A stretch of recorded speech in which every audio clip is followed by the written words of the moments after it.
देखिए, आज केवल भारत के लिए अहम दिन नहीं है, बल्कि दुनिया की नजरें भी इस वक्त भारत पर टिकी हुई हैं। गांधीनगर में सबसे बड़े डिफेंस एक्सपो की शुरुआत हो चुकी है। ये प्रदर्शनी इस लिहाज से भी बहुत अहम हो जाती है, खास हो जाती है, क्योंकि पहली बार बड़े पैमाने पर यहां पर भारत का स्वदेशी दमखम देखने को मिलने वाला है। यहां भारत में बने हथियारों का मेला लगा हुआ है। एक्सपो में 25 देशों के रक्षा मंत्री के साथ साथ 75 देशों के प्रतिनिधि हिस्सा ले रहे हैं। जो तमाम डेलीगेट्स हैं, एशिया के इस सबसे बड़े रक्षा आयोजन की थीम जो है वो है पाथ टू प्राइड। खास बात यह है कि इस एक्सपो को सरकार 1.25 लाख करोड़ रुपए से ज्यादा का निवेश मिलने की पूरी उम्मीद जताई जा रही है। साथ ही ये भी संभावना जताई जा रही है कि हथियारों के लिए 400 से अधिक एमओयू पर हस्ताक्षर होंगे। एक्सपो में 1320 से अधिक रक्षा कंपनियां हिस्सा ले रही हैं। जाहिर सी बात, कुछ सालों पहले रक्षा क्षेत्र में आत्मनिर्भरता का जो सपना प्रधानमंत्री नरेंद्र मोदी ने देखा था, वो सपना अब साकार होता हुआ नजर आ रहा है।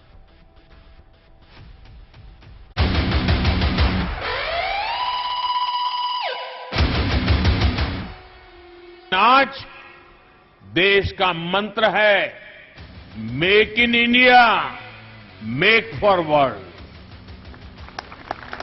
आज भारत अपनी सेनाओं को आत्मनिर्भर बनाने के लिए काम कर रहा है।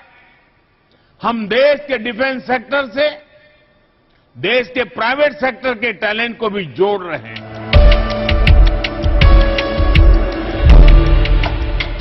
पीएम मोदी के मेक इन इंडिया और आत्मनिर्भर भारत का सपना अब साकार होने लगा है। सोच ये थी कि भारत को निर्माण क्षेत्र में आत्मनिर्भर बनाया जाए, लेकिन गांधीनगर में चल रहे डिफेंस एक्सपो से जो तस्वीरें सामने आ रही हैं, वो देशवासियों को गर्व करने का मौका तो दे ही रही हैं। हिंदुस्तान के इस छलांग को देखकर दुनिया दाद भी दे रही है।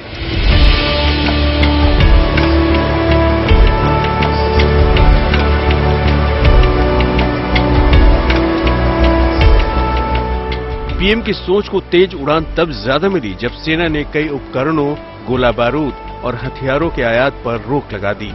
दरअसल ऐसा माना जाता है कि विदेशी धरती पर बने साजो सामान पर निर्भरता की वजह से देश के कूटनीतिक विकल्प सीमित होने का अंदेशा रहता है। इसलिए दुनिया की बड़ी ताकतें अपने यहाँ बने हथियारों का ही इस्तेमाल करती हैं। और तो और आपको बता दें कि भारत रूस के संयुक्त उपक्रम के तहत बनी ब्रह्मोस मिसाइल तक को रूसी सेना में शामिल नहीं किया गया है, क्योंकि वहां बाहरी देश में बने हथियारों के इस्तेमाल पर पूरी तरह रोक है। इसीलिए तो गांधीनगर में चल रहे डिफेंस एक्सपो 2022 में स्वदेशी हथियारों की प्रदर्शनी देख नेवी के vice chief vice admiral Satish N Ghormade ने कहा है कि भविष्य स्वदेशी हथियारों का है, जिनके बूते युद्ध जीते जा सकते हैं। We have made in the last 2-3 years especially. The private industry is fully coming of age, and I am fully confident that the wars of future can be fought with our own weapons, that is indigenous weapons, and produced by our own industry. We have to work together. We have to be together for this. Together we can achieve anything we want. Navy के vice chief vice admiral Satish N Ghormade ने ये बात यूं ही नहीं कह दी है। इसके लिए सेना और निजी और सरकारी कंपनियां मिलकर काम कर रही हैं और अब परिणाम भी दिखने लगा है। तभी तो रक्षा मंत्री का भी मानना है कि एक वक्त था जब भारत हथियारों का दुनिया में सबसे बड़ा इंपोर्टर था, लेकिन अब वक्त बदल गया है और भारत अब एक्सपोर्टर बन गया है। डेवलपमेंट और मैन्युफैक्चरिंग में महारत हासिल करने की ओर तेजी के साथ आगे बढ़ा है। मित्रों, इस राष्ट्र ने पिछले कुछ वर्षों में आर्म्स के सबसे बड़े इंपोर्टर से एक एक्सपोर्टर तक की ट्रांसफॉर्मेशनल जर्नी तय की है। यह इस जर्नी को और अधिक गति देगा, ऐसा मेरा विश्वास है। हिंदुस्तान के बनाए हथियारों की डिमांड अब धीरे धीरे दुनिया में भी होने लगी है। तोप से लेकर मशीन गन तक, मिसाइल से लेकर बख्तरबंद गाड़ियों तक और हाईटेक ड्रोन से लेकर ताकतवर हैंड ग्रेनेड तक, इन सब का निर्माण देश में ही होने लगा है और कई देश इनको खरीदने की इच्छा भी जता चुके हैं। हिंदुस्तान आत्मनिर्भर यूं ही नहीं बना, इसके लिए देश की निजी कंपनियों का भी बड़ा हाथ है। साथ ही सरकार पूरे संकल्प के साथ फैसले भी ले रही है, जो मील का पत्थर साबित हो रहे हैं। गांधीनगर से मंजीत नेगी के साथ bureau report, good news today.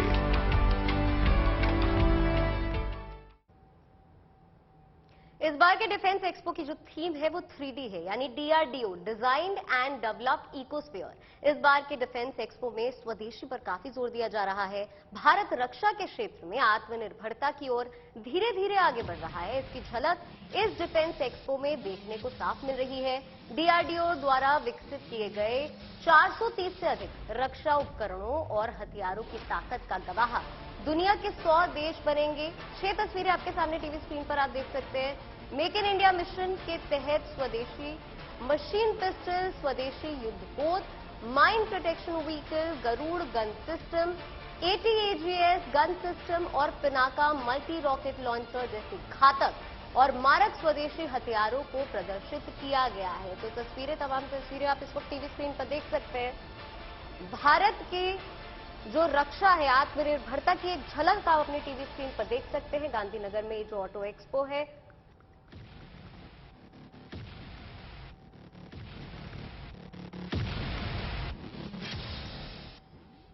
देखिए, खास बात यह है कि इस प्रदर्शनी में स्वदेशी विकसित मशीन पिस्टल अस्मी को भी प्रदर्शित किया गया है। 9 mm की इस पिस्टल को भारतीय सेना के अधिकारी कर्नल प्रसाद बंसोड़ और DRDO लैब ने 14 महीनों में विकसित किया है। इसमें 8 इंच बैरल और 33 round high capacity magazine load हो जाती है। देखिए मंजीत नेगी की यह खास रिपोर्ट। भारतीय सेना और सुरक्षा बलों को लंबे समय से क्लोज क्वार्टर बैटल यानी कि नजदीक की लड़ाई के लिए एक बेहतर पिस्टल की जरूरत थी, जिसे DRDO और सेना ने मिलकर तैयार किया है। यह है मशीन पिस्टल 9 mm अस्मी, इसको नाम दिया गया है। और ये एक बेहतर पिस्टल है। इस तरह से इसका इस्तेमाल हो सकता है। इसकी मारक क्षमता की अगर हम बात करें तो ये 1 मिनट के अंदर 700 से 800 राउंड फायर कर सकती है। 100 मीटर इसकी इफेक्टिव रेंज है। और पिछले 2 से 3 सालों में DRDO और सेना के कर्नल प्रसाद बंसोड़ ने इसे मिलकर तैयार किया है।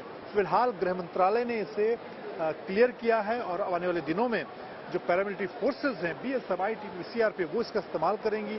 बहुत जल्द सेना भी इसको लेने जा रही है और कश्मीर जैसे इलाके में किसी नजदीक की लड़ाई में आतंकियों के खिलाफ इस तरह की पिस्टल का इस्तेमाल सेना और सुरक्षा बलों के लिए काफी कारगर साबित होगा। कैमरामैन जायसवाल के साथ मंजीत नेगी, गांधीनगर। गोवा शिपयार्ड ने युद्धपोत बनाने में महारत हासिल कर ली है। उसने न सिर्फ भारतीय नौसेना के लिए युद्धपोत बनाए हैं, बल्कि पड़ोसी देश के प्रोजेक्ट पर भी काम कर रहा है। विदेशों में भी गोवा शिपयार्ड के काम को काफी ज्यादा सराहा जा रहा है। गोवा शिपयार्ड लंबे समय से नौसेना कोस्ट गार्ड के लिए युद्धपोत बना रहा है। इस तरह के बड़े और छोटे युद्धपोत बनाए जा रहे हैं। हमारे साथ गोवा शिपयार्ड के CMD ब्रजेश कुमार उपाध्याय जी हैं। आपसे जानना चाहूंगा, इस बार डिफेंस एक्सपो पर खास फोकस है मेक इन इंडिया का। गोवा शिपयार्ड किस तरह से नौसेना और कोस्ट गार्ड के लिए कौन कौन से ऐसे युद्धपोत और दूसरे शिप हैं जो बना रहा है? Goa shipyard make in India के परपक्ष में काफी कुछ कर रहा है। हमारे पास प्रेजेंटली 2 पॉल्यूशन कंट्रोल वेसल्स हैं जो कि हम कोस्ट गार्ड के लिए बना रहे हैं। ये पूरी तरह से स्वदेशी तकनीक से निर्मित हैं और देश में पहली बार पॉल्यूशन कंट्रोल वेसल्स डिजाइन किए जा रहे हैं। इसके अलावा हम कोस्ट गार्ड के लिए 8 फास्ट पेट्रोल वेसल बना रहे हैं जो कि पूरी तरह से स्वदेश में निर्मित हैं। और साथ में हमारे पास एक जो है फ्रिगेट प्रोग्राम चल रहा है, जो अभी तक रसिया से इंपोर्ट होके आते थे, वो अभी हम शिपयार्ड में बना रहे हैं। और उसमें पहली बार हमने 55% तक जो है इंडिजिनाइजेशन अचीव किया है। और जो मेजर जो उसमें वेपन्स इक्विपमेंट्स हैं वो सभी अपने ही देश में निर्मित किए गए हैं और अपने ही देश की कंपनियों द्वारा बनाए गए हैं। अगर हम देखें कि इस तरह के जो फ्रिगेट और बड़े शिप आप बना रहे हैं, उसमें कौन कौन से ऐसे उपकरण हैं जो यहाँ बन रहे हैं और कितना % हम कहें कि वो पूरी तरह से स्वदेशी है? इस पर्टिकुलर प्रोग्राम में जो इक्विपमेंट्स हैं, जैसे कि लॉन्चर्स हैं, जो SRGM गन है, ये ब्रह्मोस मिसाइल्स हैं, ये सभी इक्विपमेंट पूरी तरह से इंडिया में ही बनाए गए हैं। जो कंट्रोल सिस्टम्स हैं, जो इंटीग्रेटेड वेपन्स मैनेजमेंट सिस्टम है, वो भी गोवा शिपयार्ड में ही भारत इलेक्ट्रॉनिक्स के सहयोग से बनाया जा रहा है। इस चिप का पूरा जो इंटीग्रेशन है वो इंडिजिनसली जो है इंडिया में ही डिजाइन किया गया है और हम इस चिप पे करीब 55% तक इंडिजिनाइजेशन अचीव कर रहे हैं। गोवा शिपयार्ड न सिर्फ भारतीय नौसेना कोस्ट गार्ड के लिए युद्धपोत शिप बना रहा है, बल्कि श्रीलंका, मालदीव जैसे जो पड़ोसी देश हैं उनके लिए भी युद्धपोत और को देने का काम कर रहा है। कैमरामैन जायसवाल के साथ मंजीत नेगी, गांधीनगर। देखिए, गुजरात के तमाम व्यस्त कार्यक्रमों के बाद प्रधानमंत्री नरेंद्र मोदी 21 अक्टूबर को उत्तराखंड पहुंच रहे हैं। इस दौरान केदारनाथ और बद्रीनाथ में पूजा अर्चना वो करने जा रहे हैं। इसके अलावा देखिए, प्रधानमंत्री 3400 करोड़ रुपए से अधिक की विभिन्न परियोजनाओं की आधारशिला भी रखेंगे। प्रधानमंत्री मोदी 21 की सुबह करीब 8:30 बजे केदारनाथ मंदिर पहुंचेंगे और वहां दर्शन और पूजन करेंगे। इसके बाद देखिए, करीब 9 बजे वो केदारनाथ रोपवे परियोजना का शिलान्यास करने जा रहे हैं। बहुत ही शानदार ये पहल है। 21 अक्टूबर को करीब 11:30 बजे बद्रीनाथ को पहुंचेंगे और फिर वो वहां मंदिर में पूजा अर्चना करेंगे, दर्शन करेंगे। प्रधानमंत्री के उत्तराखंड दौरे से पहले राज्य सरकार तैयारियों में लगातार जुटा हुआ है। खुद मुख्यमंत्री पुष्कर सिंह धामी ने तैयारियों की जायजा लिया और कमान संभाल रखी है।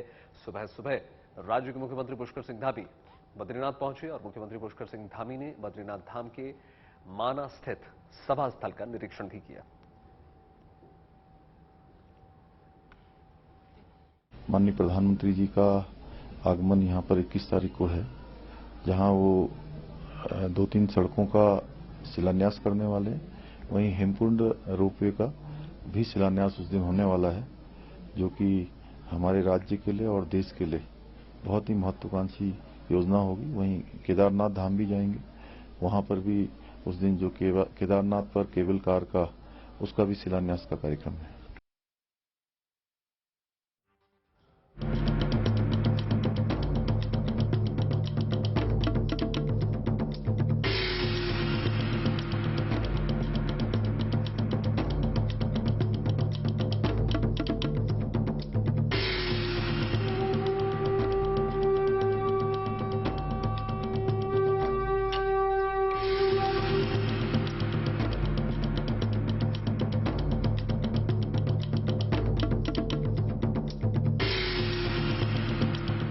ये खास तैयारी उस भक्त के लिए है जिसने बद्री विशाल धाम को और भव्य और आकर्षक और अलौकिक बनाने का जिम्मा उठाया है।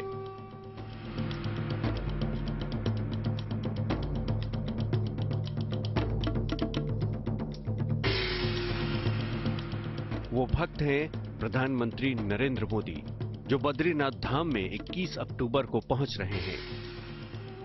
इसलिए सड़कों से लेकर दीवारों तक को सजाया संवारा जा रहा है। पीएम मोदी बद्रीनाथ धाम पहुंचने के बाद बाबा बद्री विशाल के मंदिर में पूजा पाठ करेंगे। इसके बाद वे बद्रीनाथ धाम में चल रहे मास्टर प्लान के तहत हो रहे निर्माण कार्यों का जायजा लेंगे, जिसमें शेष नेत्र झील, बद्री झील लूप रोड, आधुनिक अस्पताल और अराइवल प्लाजा का निरीक्षण करेंगे।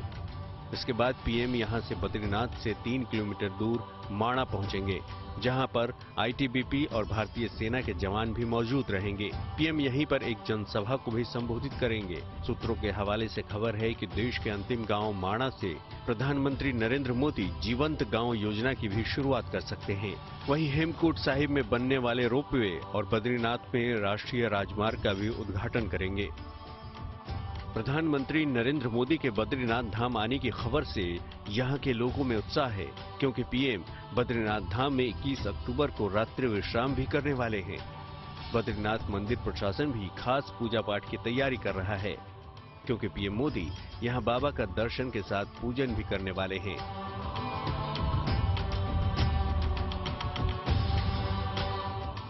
पीएम मोदी बद्रीनाथ धाम आने से पहले केदारनाथ भी जाएंगे। वो वहां पर बाबा केदार का दर्शन करेंगे और वहां पर चल रहे विकास कार्यों का जायजा भी लेंगे। देश में त्योहारों को लेकर उमंग का माहौल है। ऐसे में पीएम मोदी का इस बार कई धार्मिक और सांस्कृतिक नगरों में जाने का प्लान है। बद्रीनाथ धाम के बाद पीएम 23 अक्टूबर को अयोध्या भी पहुंच रहे हैं, क्योंकि अयोध्या में इस बार की दिवाली कुछ खास होने वाली है। ये पहला मौका होगा जब प्रधानमंत्री नरेंद्र मोदी प्रभु श्री राम की नगरी में दीपोत्सव कार्यक्रम में हिस्सा लेंगे। इस बार भी अयोध्या में दीपोत्सव के मौके पर रिकॉर्ड 16 लाख से ज्यादा दीपों को जलाकर एक नया कीर्तिमान स्थापित किया जाएगा, वो भी पीएम नरेंद्र मोदी की मौजूदगी में। बद्रीनाथ से कमल नयन सिरोही के साथ bureau report, good news today.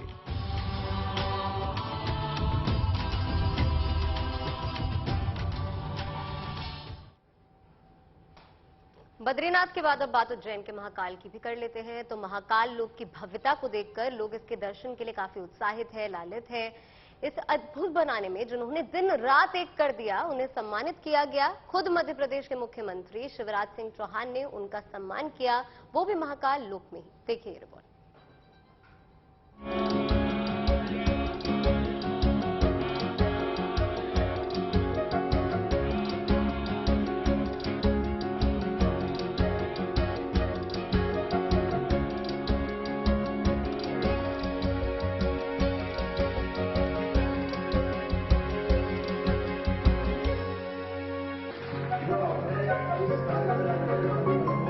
ये श्रम का सम्मान है।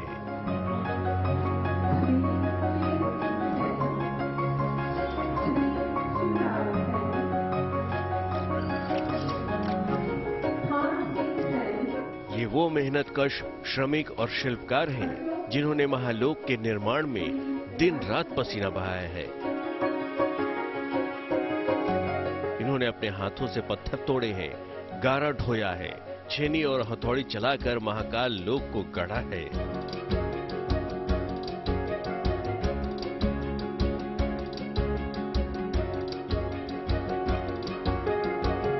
दिव्य और भव्य महाकाल लोक बनाने में इनके बहुमूल्य योगदान के लिए मुख्यमंत्री शिवराज सिंह चौहान ने महाकाल लोक में ही इन्हें सम्मानित किया।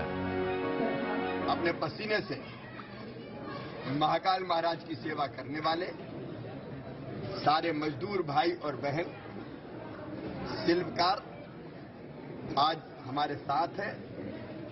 उनका मैंने सम्मान भी किया है, क्योंकि उन्हीं के परिश्रम से और महाकाल महाराज की कृपा से श्री महाकाल लोक बना है। मुख्यमंत्री शिवराज सिंह चौहान ने श्रमिकों का सम्मान करने के अलावा उन्हें अपने हाथों से भोजन भी परोसा।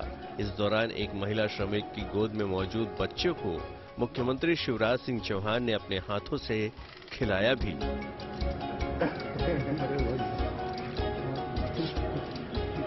मुख्यमंत्री ने श्रमिकों को न सिर्फ भोजन परोसा, बल्कि उनके साथ बैठकर खाना भी खाया।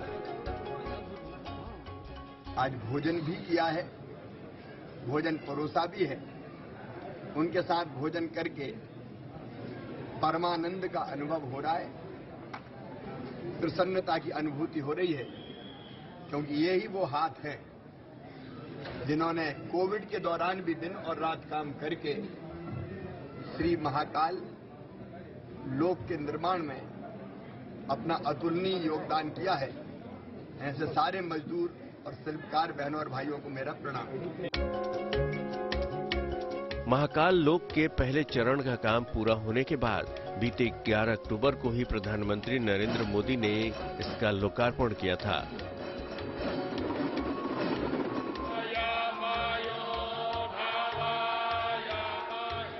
महाकाल लोक के दूसरे चरण का काम भी शुरू हो गया है। मुख्यमंत्री शिवराज सिंह चौहान 18 अक्टूबर को उसी का जायजा लेने महाकाल लोक पहुंचे थे। इस मौके पर उन्होंने ये भी बताया कि दूसरे चरण का काम पूरा होने के बाद, यानी जब श्री महाकाल लोक पूरी तरह बनकर तैयार हो जाएगा, तो इसे श्री महाकाल महालोक के नाम से जाना जाएगा। Bureau report, good news today. Uttarakhand के यमुनोत्री धाम में श्रद्धालुओं का एक पंथ दो काज हो गया।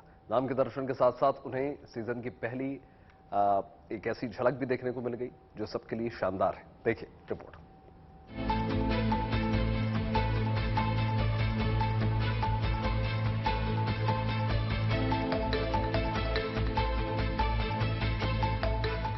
पहाड़ों में हो रही बर्फबारी मनोरम दृश्यों में चार चांद लगा रही है। उत्तराखंड से लेकर कश्मीर तक में बर्फबारी ने मौसम की रंगत बदल दी है। ये यमुनोत्री धाम की तस्वीरें हैं। यहाँ सीजन की पहले बर्फबारी ने श्रद्धालुओं को खुशी से सराबोर कर दिया। बर्फबारी ने हालांकि ठंड बढ़ा दी है, लेकिन यहाँ पहुंचे श्रद्धालुओं के लिए बर्फबारी किसी वरदान से कम नहीं है। वो यहाँ पूजा पाठ के साथ ही इस मौसम और शानदार नजारे का भी पूरा आनंद ले रहे हैं।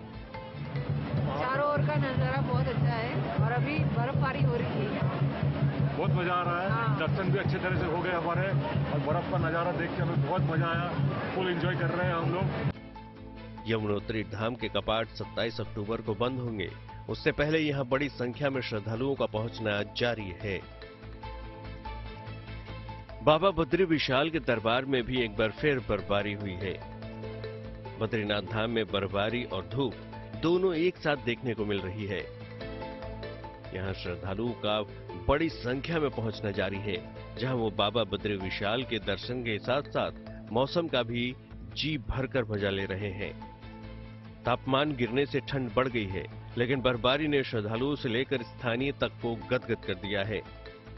देखने में तो बहुत सुंदर लग रहा है, लेकिन टेम्परेचर कम है तो ठंडी ही ज्यादा लग रही है। और इसी मौके पे आज शंकराचार्य लोग भी आए हैं, तो आज का दिन बहुत शुभ है, बहुत अच्छा लग रहा है। सारी चीजें एक साथ हो रही है, जैसे बर्फ पड़ना, मंदिर में अभिषेक और शंकराचार्य लोग का आना। It's a good day. बर्फ पड़ रही है, बहुत आनंद आ रहा है और इधर दर्शन करने में भी बहुत मजा आया। ऐसा सोचा नहीं था, इसे जास्ती भी मिल गया। अच्छा मौसम है, बर्फ गिर रही है, बहुत ही अद्भुत नजारा है। लाइफ में ऐसा नजारा कभी नहीं देखा। भगवान करे हर साल बुलाए हमको, बहुत अच्छा लगा। बढ़िया है, बर्फ पड़ेगी तो टूरिस्ट लोग आएंगे, हमारा व्यापार बढ़ेगा। बद्रीनाथ धाम का कपाट 19 नवंबर को बंद होगा। उससे पहले यहाँ ज्यादा से ज्यादा श्रद्धालु पहुंच रहे हैं। बाबा बद्री विशाल के दर्शन के लिए यहाँ भक्तों का तांता लगा हुआ है। पीर की गली में मुगल रोड पर ताजा बर्फबारी हुई है। रास्ते में हर जगह बर्फ ही बर्फ दिखाई पड़ी। इससे गाड़ियों की रफ्तार पर ब्रेक लग गई। बर्फबारी के चलते मुगल रोड पर ट्रैफिक को सस्पेंड कर दिया गया, ताकि किसी तरह की अनहोनी न हो सके। उत्तरकाशी से ओंकार बहुगुणा और जोशीमठ से कमल नयन के साथ bureau report, good news today. बात कर लेते हैं इलेक्ट्रिक कारों की। तो इलेक्ट्रिक कार सेगमेंट में अभी तक सिर्फ रेगुलर या लग्जरी कारों को ही देखा जा रहा था, आपने भी यही देखा होगा। लेकिन अब इसमें सुपर लग्जरी कार निर्माताओं की एंट्री भी शुरू हो चुकी है। सुपर लग्जरी कार निर्माता रॉयल्स रॉयस ने अपनी पहली ऑल इलेक्ट्रिक व्हीकल स्पेक्टर से जो है पर्दा उठा दिया है। ये कार कंपनी के फैंटम 2 मॉडल पर आधारित है, जिसे 1 साल पहले टीज किया गया था।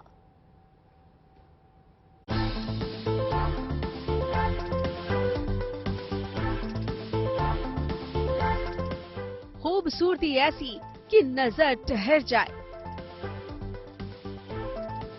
लुक ऐसा कि देखते ही होश उड़ जाए। बाहर से जितनी स्टाइलिश, अंदर से उतनी ही लग्जरी। ये है सड़क का नया शहंशाह, नाम है स्पेक्टर।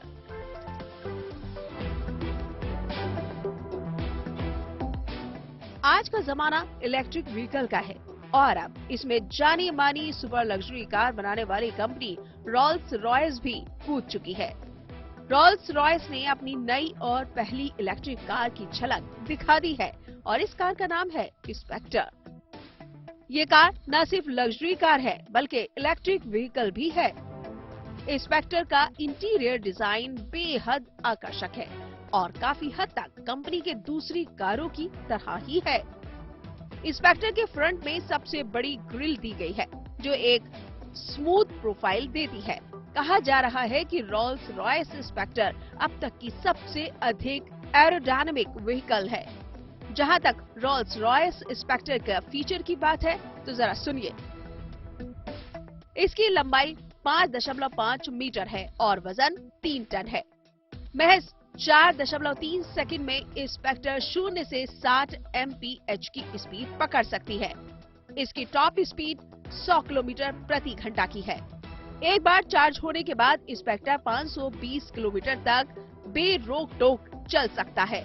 रॉल्स रॉयस स्पेक्टर में 577 हॉर्स पावर और 900 Nm तक का टॉर्क मिलता है।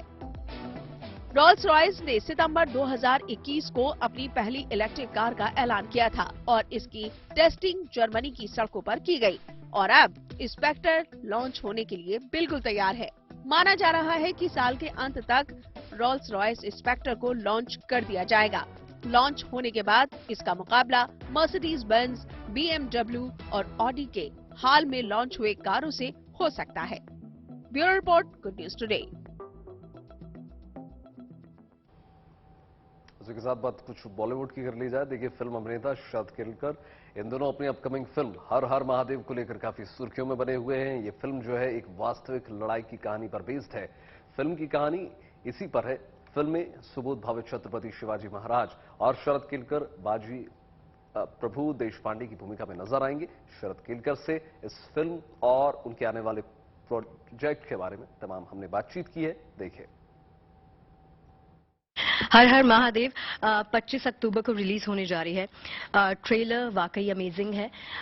ये ऐसा ट्रेलर है जिसको देखकर मुझे ये लगा कि ऑनेस्टली सिर्फ एक्शन पर जोर नहीं दिया गया, बाकी पहलू भी, हिस्टोरिकल पहलू जिनको हम किताबों में देखते हैं, पढ़ते आए हैं, उनको छुआ गया है, उनके बारे में समझाने की कोशिश की गई है।